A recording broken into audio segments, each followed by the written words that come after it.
be reminded to take it down. All right. So, well, stress management for entrepreneurs. Well, let's get it started. Guess what? The employee called in sick today. No show. The truck is not delivering what you needed for this weekend. And UPS or United States Postal Service, they're late again. Your QuickBooks, you just got to notice that the price is increasing again. Your marketing person, they just gave their 2 weeks notice and your website's still not finished. You're starting to have some health problems with the stress that you're under. Your point of sale's not working today. The heat in the building's not working. The lights are flickering. Cybersecurity problems. Oh, online shopping. People keep asking for it. I don't have it. What am I going to do? I need a contract. My contract's not good, but I don't have enough money to hire a lawyer. I think I might just crash. It would be so much easier to crawl in bed. Oh my gosh. And the teacher or the principal, they called. That sometimes problem child, they're on the radar screen today. Spouse says, I don't want to talk today. What does that mean? Does it mean something else? I wonder what that means. No talking? Oh, the vehicle engine light went on. Oh my gosh, what's going to happen next? Is your heart racing yet? Well, does it sound or feel something like this?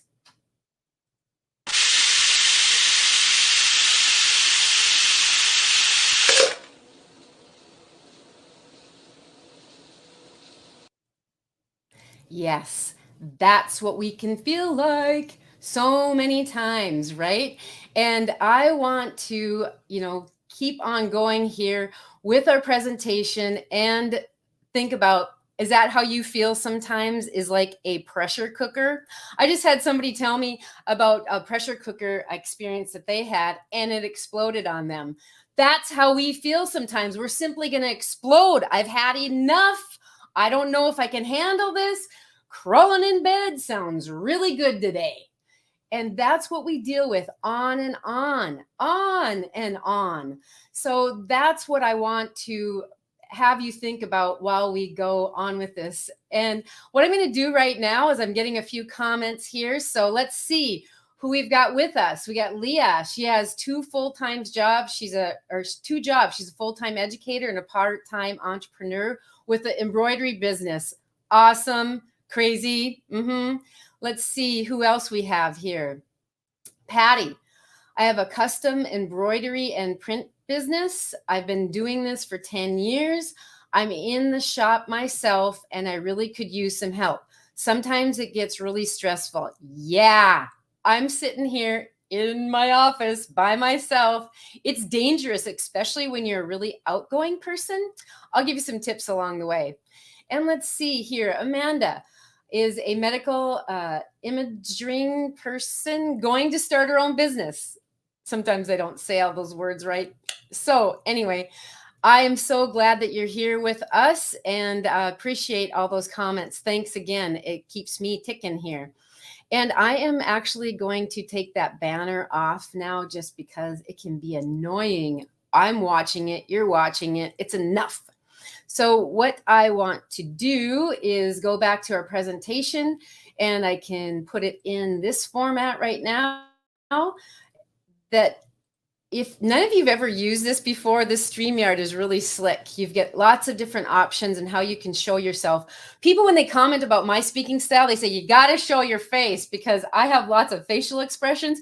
So it's like, if I were to show you a plain old PowerPoint, you'd be bored stiff.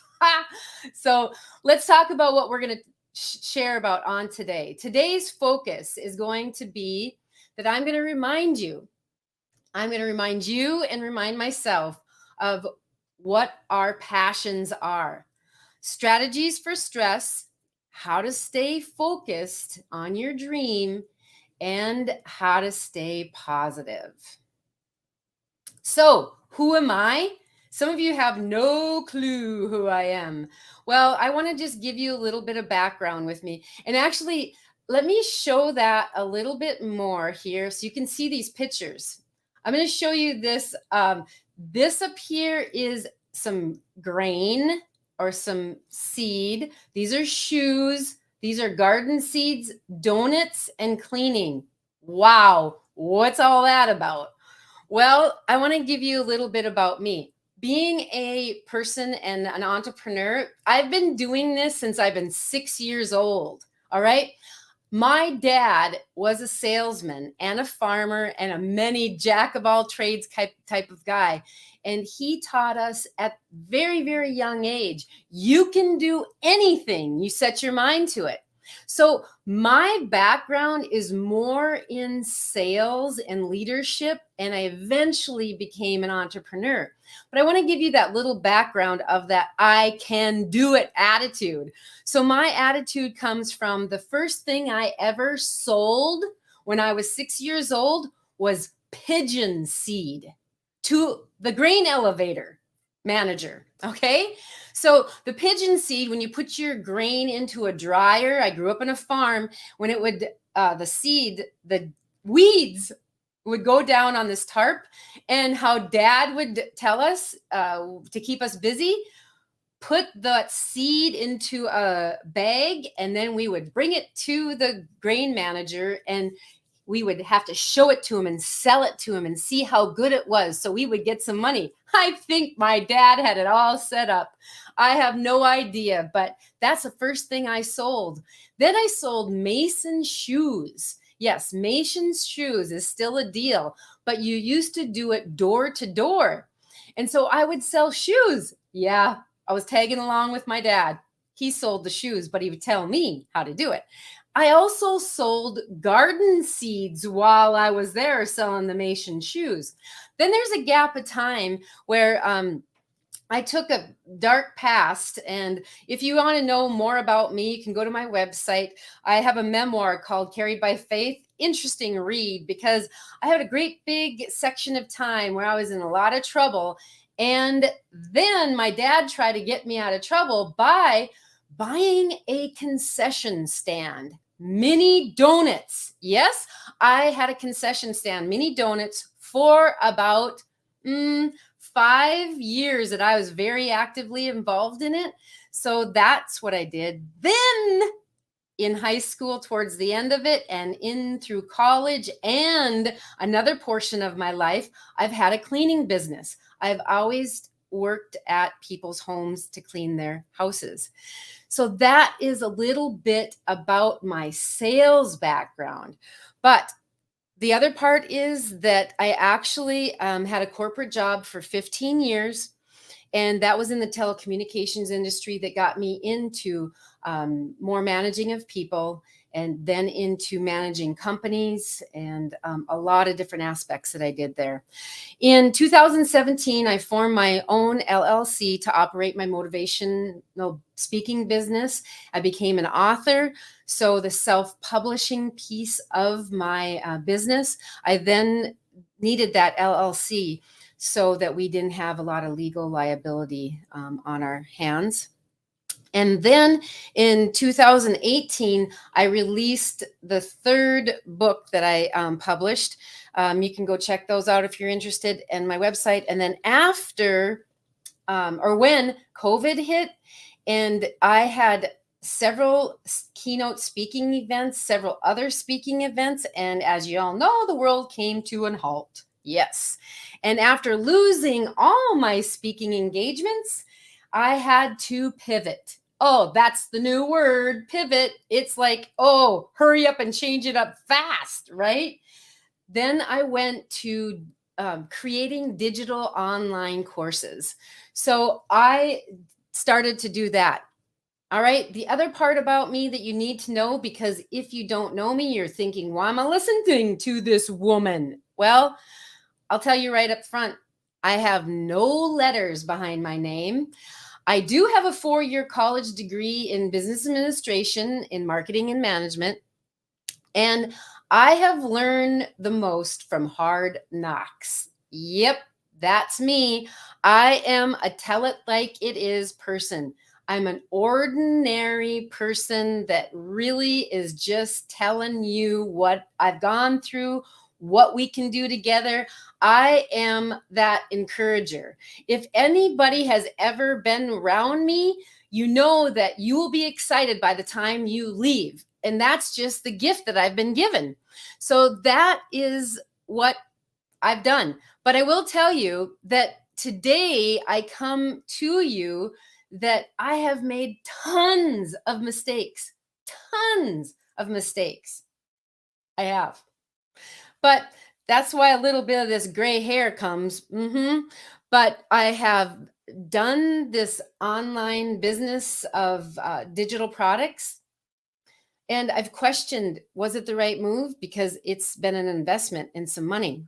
I don't know. I've paid for subscriptions that I think possibly were too expensive and I made the wrong decision. I've got into business relationships that sometimes I think I should have thought about it a lot longer and done some more filtering through who the person was. I do my own accounting. That's why I mentioned QuickBooks, because they have kept on raising their prices. And I that's my weak skill. And so then so many times I wonder, why am I doing this? And I have sat at vendor booths all by myself. And the only break that I've got is to go to the bathroom. And you barely even can eat. Sometimes when you think, oh, yeah, there's not very many people coming, take a bite and then somebody stops by and you're like, oh my gosh, I don't know if I can handle this. So anyway, that's who I am. And there you got it. So here's what I want you to do. If you've got a pen and pencil or however like you like to do it, these are 3 things that I'm going to ask you again at the end of our time together. 3 things about you. So I want you to write these down now. All right. So take time to jot these down. 1, I started my business because. So why did you start your business? Or why are you thinking you want to start your business? That why. Why? And then the second one is, what stresses you out the most? What stresses me out the most is, and then fill in that blank. And then the third one is, I release my stress by doing blank. All right. So those are the 3 questions that I will be coming back to. All right. So make sure you grab your pen and pencil for that. And that's what we're going to talk about. So I love props. And I wanted to tell you that today there's no magic wand, bing, that's going to make you feel a lot less stressful. Nope, no magic wand. I love this. No magic wand, no answers that are going to go, bing, I am all stress free. Now, ain't going to happen. But I will tell you that I'm going to try to give you some tips and tricks. And there's nothing here that you're going to see that's brand new. This is me and you sitting across from each other, saying to each other, oh, yeah, I totally forgot that. Oh, yeah, that's what I could do. Oh, I need to remember that. That's what this is for. This is a reminder. This is things that we know because there's nothing new, right? It's all repeat, rerun. We're just putting it into a different way of learning. So that's what we're talking about today. That magic wand ain't going to happen. So what is stress? Stress, this is the definition based on the dictionary. A physical, chemical, or emotional factor that causes bodily or mental tension and may be a factor in causing disease. Okay, it says it right there that it may cause disease. That's not good, not good at all, right? And that's a part that to me is kind of scary when we think about some of those things about stress. So right now in the comments section, what is the most stressful thing you deal with? Can you think of something right now and type it in the comments?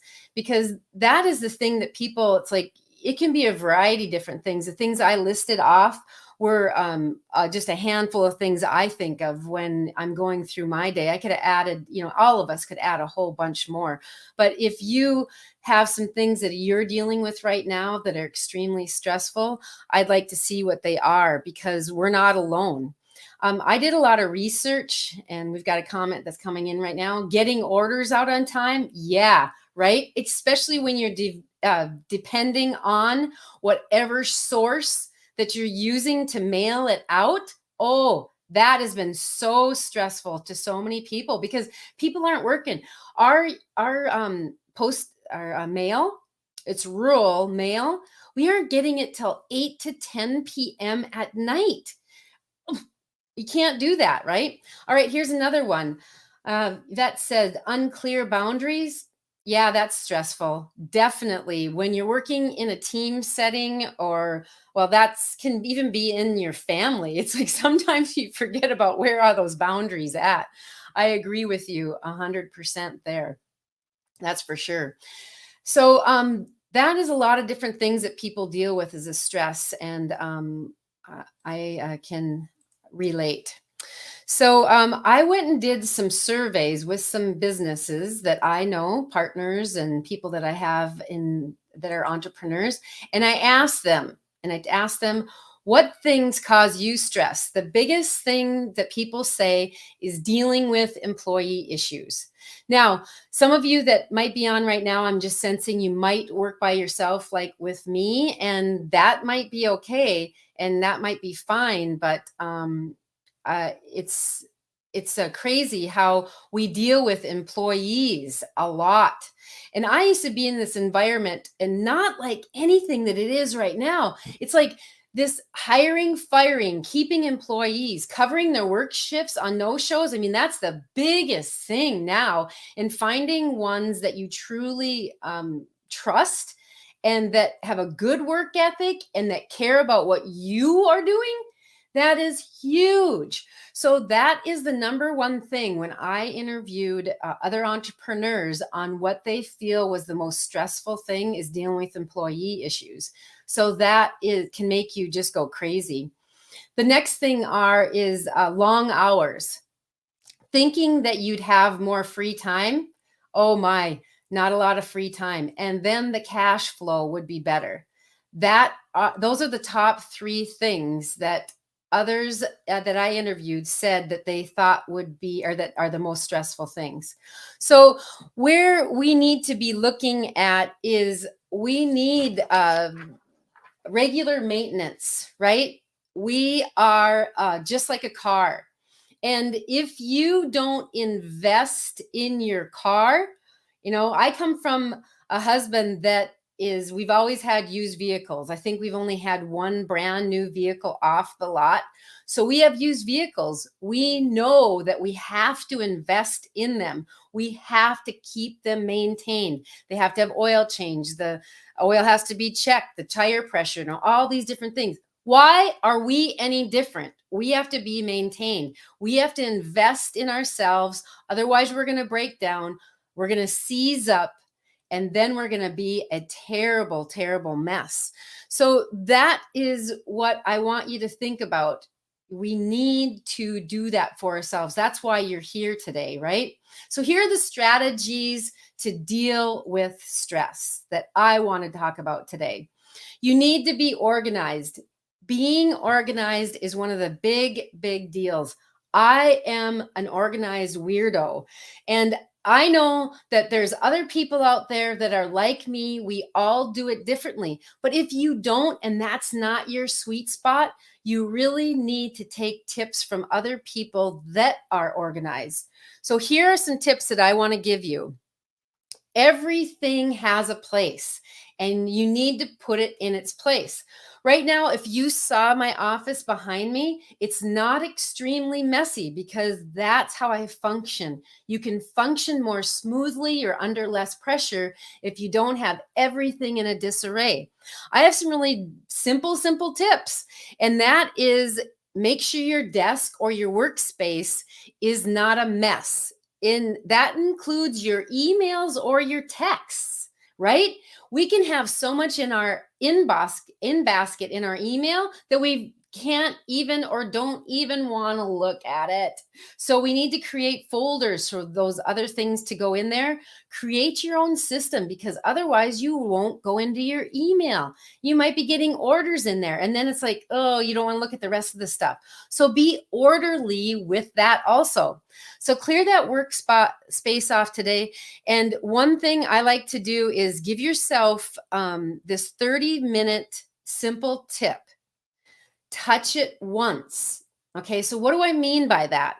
Well, here's what I mean by that is, for instance, if I have this piece of paper that is sitting, sitting on my desk, if I have this piece of paper sitting on my desk and I've been pushing it around, it's been moving and moving, I need to look at it and I need to either throw it, that's one, act on it, do what's on it, that's number two.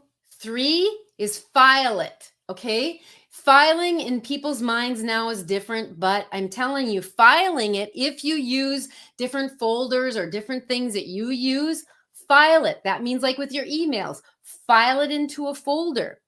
That was three. The fourth is read it and then toss it if you can toss it. So those are four simple things that you can do that will help you. Always respond in your emails or your texts or your messenger, any kind of communication that you're getting, respond that day. Well, if you don't have the answer, well, how can you respond? The way you respond is, I don't have an answer for you yet. I'm waiting, or I will respond with you tomorrow with an answer. Or I know I don't have an answer for you today. As soon as I get an answer, I will respond to you. You get it? That is good, efficient business skills, right? That will keep you with less stress because then you won't wake up in the middle of the night going, did I respond to so and so? I wonder if I got that answer. Because if you get lots of people in flow going, you can't remember. So do it within that day. Create a great voicemail message, right? So that is one of the parts of keeping your workspace. Maybe it's your headspace. Create a good voicemail message and an email response message too. At the end of each day, again, I mentioned the clearing your workspace, but I also want to add to it, you need to look at your calendar for the next day. Do you have everything kind of lined up? So when you leave your workspace, and in like my case, I've got a home office, when I walk out, am I ready to go for the next day? So find what your major priority is for that next day. Then you can have that in your head. All right.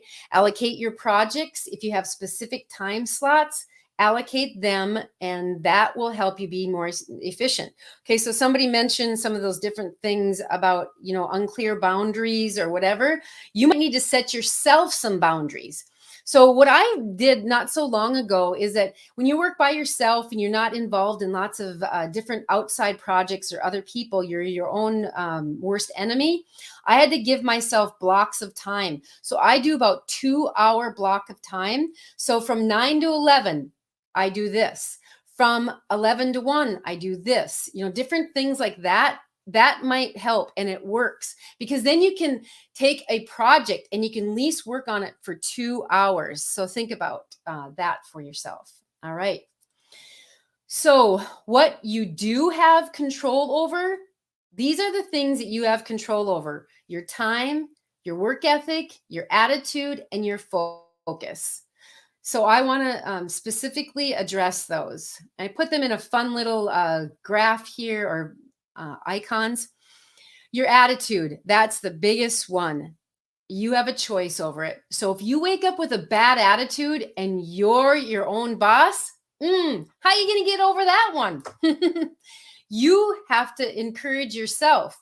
I'm going to give you some tips in a little while what I do, but you have a choice. So it's your choice. Time.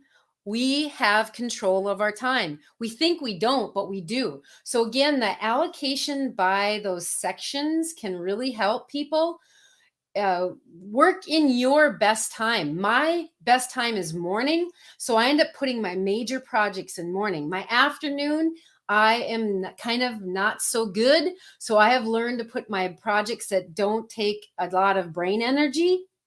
So what works for you? Your work ethic. If you're an entrepreneur, almost all people's work ethics when they're entrepreneurs is great work ethic, way over the top work ethic. But that's what we have control over, because sometimes we get lazy. I can get lazy. I can get off on this. I don't want to do it. I procrastinate. And I need to get my work ethic back up. Focus. Okay. This is another word for goals. I was doing a presentation and somebody says, don't use the word goal. That's like, well, that's like the one I always use. So why? Because goal seems too, I'm going to accomplish this. And if I don't, I'm like bad. Okay, so change the word. Focus. What is your focus?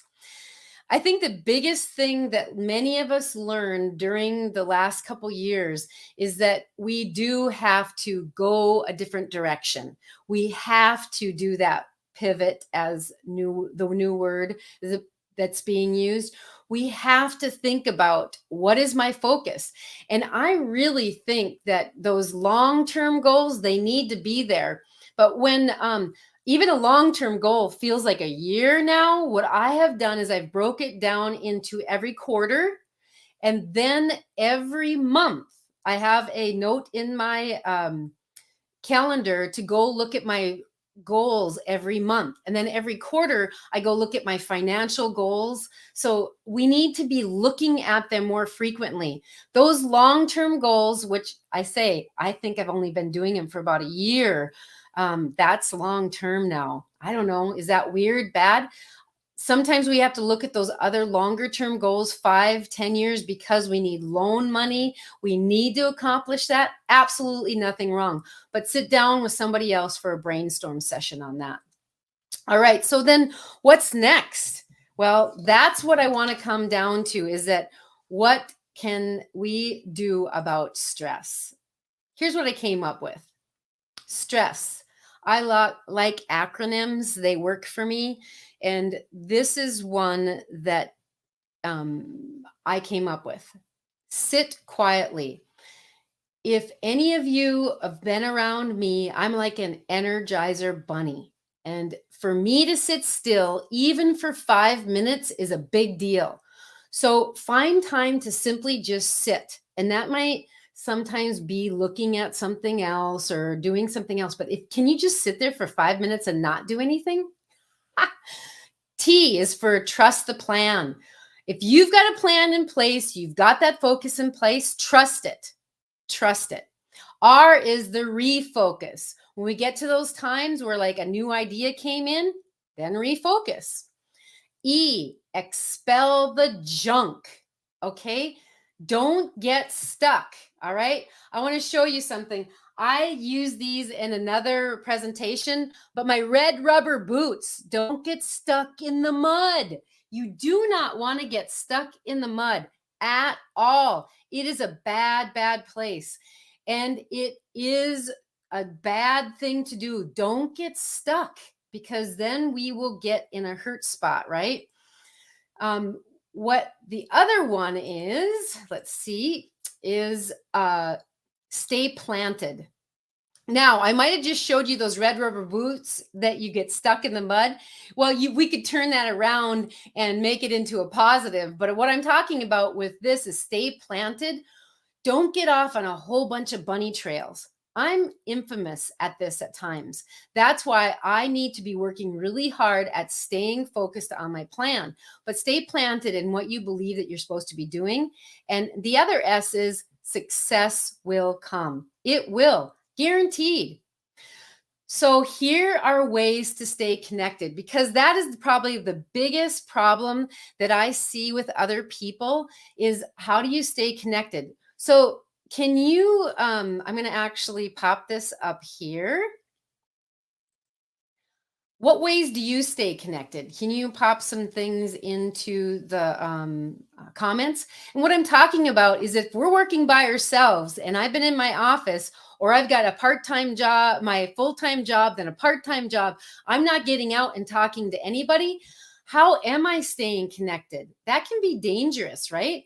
I'm going to take that down here now so you can see it. So here are some ideas, is that there's local seminars all the time like this. This is being provided to all of us to come into free, and you need to be taking advantage of it. Catherine worked so hard at the Jamestown Regional Entrepreneur Center to put some great options up for us. And one of the things is, we got here, yeah, Patty says webinars. I agree. There are so many different things. Like I have been doing is creating digital online courses. There's so many. They're very reasonable, many of them. Sometimes they're a little bit expensive. You have to determine what you feel you're comfortable with. The Chamber of Commerce. Yes, you do have to pay to become a member, but sometimes they have free events too. Same with the SBA. They have lots of things that you can get involved in. And then, like, I am involved in the Pride of Dakota, which has a very low membership fee. And that helps me stay engaged, even if sometimes it's by email. I am involved with some online email groups, and that helps me so much. So what is your niche? What is your people?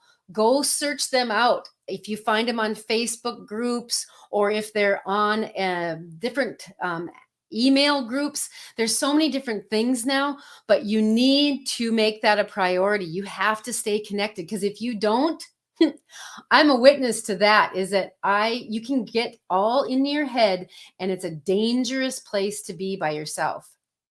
So how do you stay focused? Or how do you stay positive?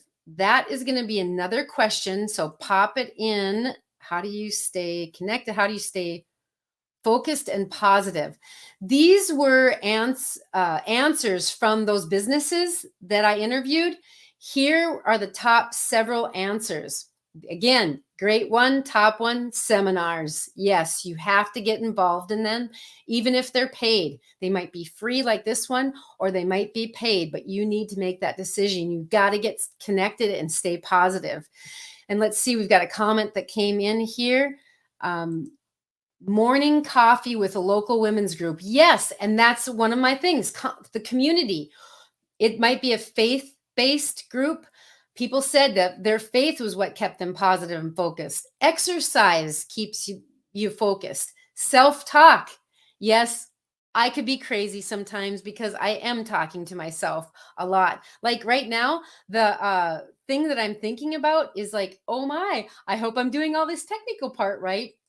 All right, Yvette has another one. Protecting my sleep schedule, journaling, and daily exercise. Yes, yes, and yes, girlfriend, I relate. Because if we don't get enough sleep, because I had a couple weeks where I was only getting about 5 hours of sleep. I track my sleep, and I need a minimum of 6.5 to 7 to be fully functional. We have to protect that sleep. Great point. I love that. And the journaling, I do that too. And daily exercise is a must. What does Amanda say here? The support from friends, exercise, journaling, and meditation. Again, those are excellent, because if we don't do those, we will run ourselves ragged. I just watched something quick on YouTube the other day about exercise and sleep, I think it was. If we don't exercise when we are normal exercisers, we won't be able to sleep, because our body needed that exercise. So I really work hard every day at doing some form of exercise. Now in the winter, we all know that is rough and tough, right? because it is terribly difficult to keep that exercise in. And I am not a gym geek. I don't pay for my membership, and I don't mean that rudely. It was just the word that jumped off the top of my head. But I have always done my exercising at home. So I have a nice size kitchen living room area. I can actually walk around in circles. So I've gotten my 10,000 steps in by walking around like that in the wintertime. You can do it. We can do it. All right. So again, let me show you here ways to stay positive. Again, by those interviews that I did. Like-minded people, we got to be around them. Set that focus and that goal and inspire yourself. How do you and can you inspire yourself? Well, I have some tips that I want to give you because it might seem silly, but hey, when you work in your office by yourself, you got to do whatever you got to do. And one thing is YouTube. You can find so many positive things. Like, I hope this would be a positive thing that somebody would search out and find, right? You can find short little snippets that says, keep going. You can do it. Don't give up. So YouTube. The other one that I recently, being an entrepreneur and getting ready to speak for this event, and I'm not kidding you, go check it out. History Channel, The Food That Built America and the Machinery That Built America. Those two are two phenomenal shows. They're more like a documentary that talks about like how Campbell's soup was started, how Doritos and how Lay's, how Kellogg's and Post started. Those people laid everything they laid on the line. They were going to make it happen no matter what. I was totally inspired by those shows. So go watch those. Even if you're not the inventor type of person, because a lot of those were inventing things, but man, it gives you that, oh, I can do it. I can do it. The other thing, as people have already mentioned, that I put in some icons there, is reading books, getting in front of others with seminars, music, whatever works for you. That's what we need to do. What are the reasons you became a business owner? Well, let's think about them. And that's what my interviewees that I did said. They do what I love and have the passion for it. That's what we have to be doing. They talk about the independence and that they didn't want to work for somebody else anymore and making money. That's why we go into business. All right. So now I'm here at those last 3 questions. And I've kind of talked about all of them, but one that I forgot to mention was this one. So let's go back and ask that. What are the average hours you work in a day? So if you guys want to comment, put it in your comments here, then I can see what your thoughts are on that. Because many of us don't even count the hours that we work. And some of you won't even be able to answer it probably. That's what's so funny, right? Not funny, but funny. So I want you to think again about what do you do? Why did you want to start your business? Why did you start it? So think about that. What stresses you out? And we answered that. Some of you already said that. And how do you relieve your stress? We did that. I forgot to throw in this one. What's the average hours that you work? Let's see. I've got 8 to 10, depending on the day. You're right. And what I have found now that I have actually started working longer, which it's not a good thing, but I do a lot of volunteer things too. Let's see here what Leah said, 8 to 5, and then 7 to 9 on the weekdays. Yeah. And then about 6 to 10 hours over the weekend. Yeah. It's a lot of work. I mean, right now I put that question in there because I was thinking to myself going, I don't even know if I could answer it because I start right away as soon as I wake up.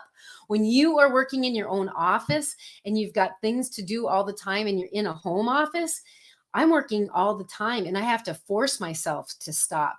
So I have to actually get out of the house too. So some of us that are in our home, make sure you do actually physically get out. Sometimes that's a big added plus.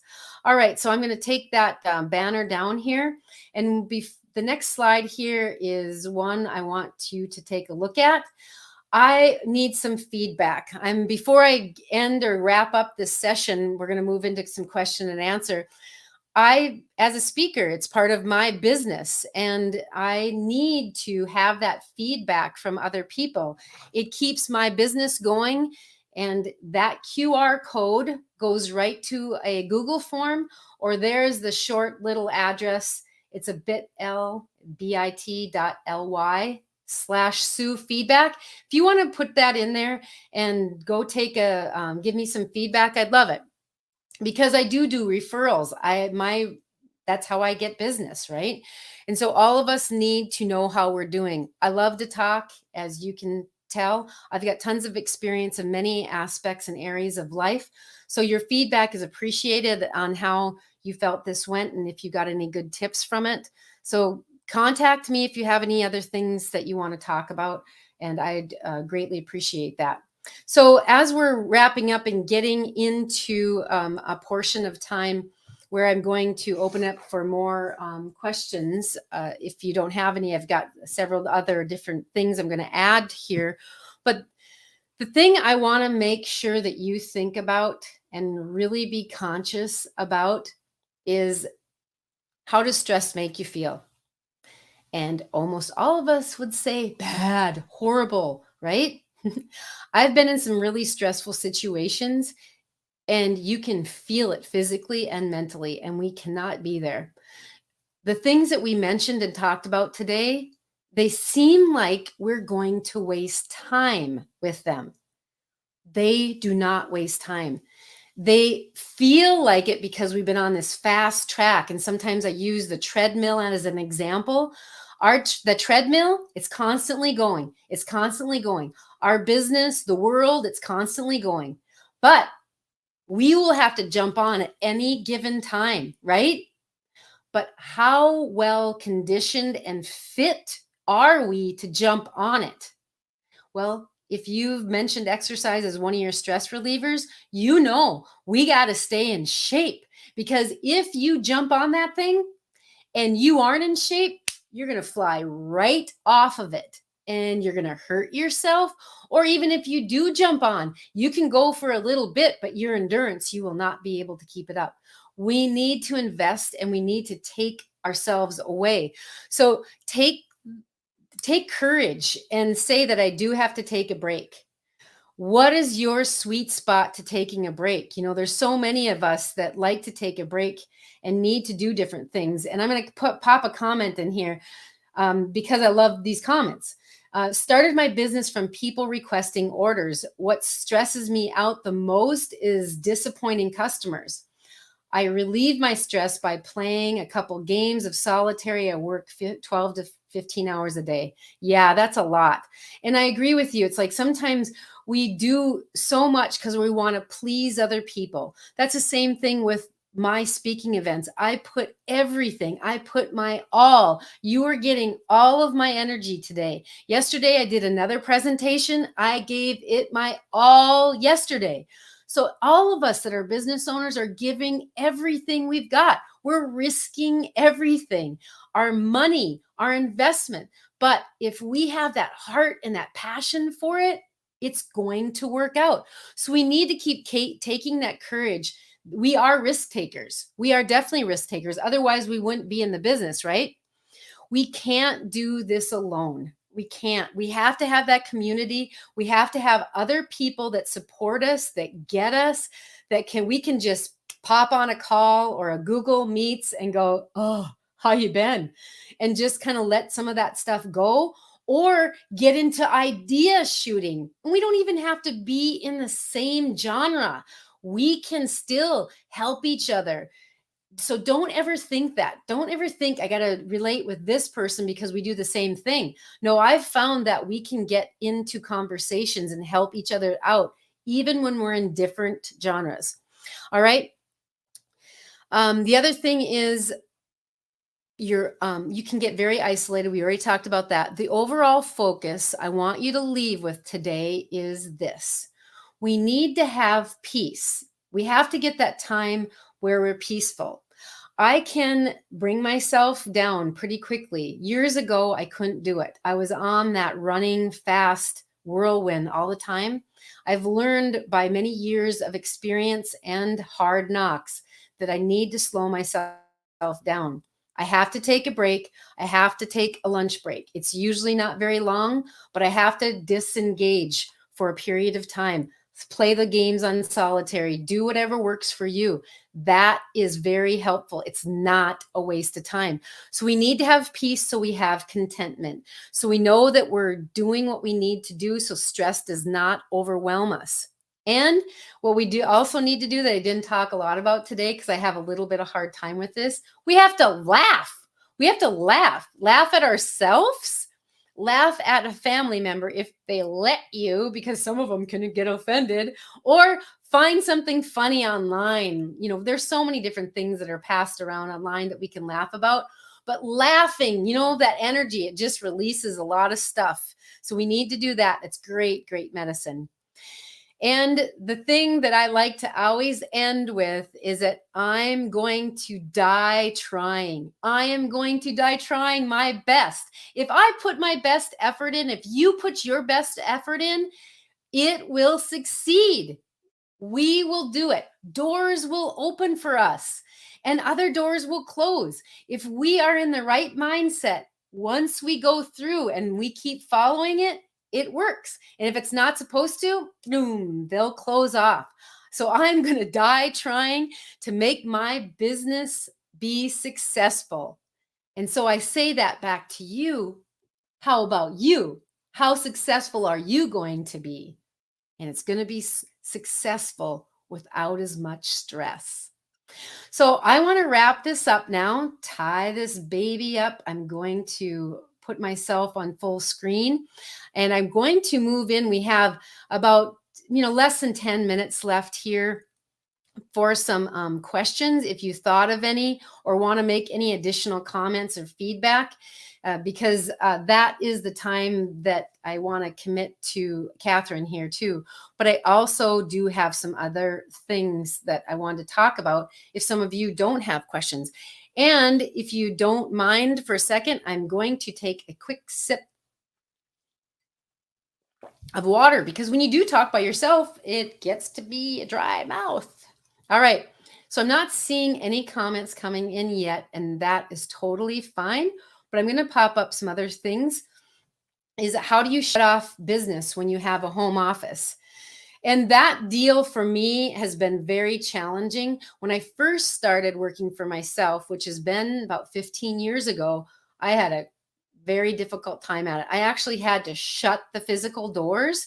But now what I do is I set an alarm on my phone. I'm big at setting alarms on my phone. So if you don't use that option, or if you use it, keep doing it, because it really, really can be a benefit. I set a lot of different alarms so that I know that I'm done for today. I've put a lot in.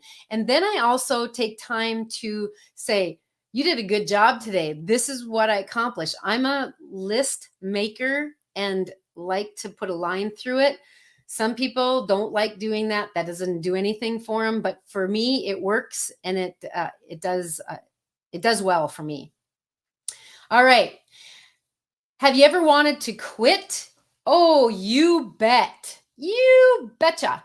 Okay, here's my analogy, because I've actually done this. I have actually laid on the floor and had a 2-year-old temper tantrum, asking, why? What am I supposed to be doing? It makes no sense. So I have wanted to quit many, many times. I have thrown in the towel, or partially thrown in the towel. I've walked away from things. Like during COVID was a really negative time when you get everything taken out. The rug gets totally pulled out from your feet. It's like, what are you going to do now? And this virtual thing has really came alive. But yet when you have people like I love people, it's not so fun.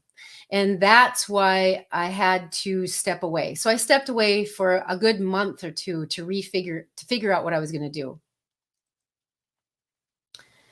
Do you have enough time to give back through volunteer work when you own your own business? Well, That's your own decision to make. But I will tell you this, that giving back to me and giving what was so freely given back to others is a very critical part of me staying stress free, because I can take my craziness of my day and my business and shut it off for a while. And it actually just needs to shut off. So then I can help somebody else with the other skills that I may have. So that is a good positive thing that we give back to our community. How do I deal with people that don't respond to you? How do I deal with people that don't respond to me? Well, I've got a couple techniques. One is no response is a response. No response is a response. So if they're not responding to your voicemail, your email, your text, they are not going to respond, and they are responding. They're telling you, I'm not interested right now. So that is my thing, is to try to let it go. I know that's really challenging, very hard. The other tip that I use, I call it 3 strikes, you're out.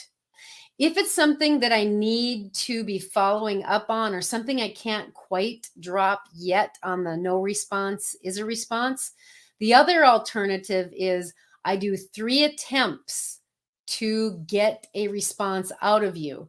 And so 3 different times. And if at that third time there's no response, then I move into no response is a response, and you move on. All right, so I'm going to take one last question here, and that is, how do you schedule your priorities? And actually, I already answered that, and I already said I work on my days and try to get them focused and focused on really well. Okay, there was one other question that I had back here. What was it? I think I'm actually going to just go by memory. It was, did stress ever overtake you? And I want to tell you that yes, stress overtook me one time, and it physically went into my body. It got me into some terrible intestinal issues and some back pain, and it was unbelievable, and it lasted for several years. So I'm telling you from real experience that stress can move physically into your body and wreak havoc on it. So don't do it. Don't go that far. If somebody's telling you a little bit stressed out, take it and use it as good feedback. All right. You guys have been absolutely wonderful and amazing, and I'm so grateful that we were able to be together today. Again, I'm going to put up my last connection point, and if you want to make a connection with me, I'd greatly appreciate it. Thank you for all your time today. It was wonderful, and I hope that we will meet again sometime. And thanks again to Catherine and the Jamestown Regional Entrepreneur Center.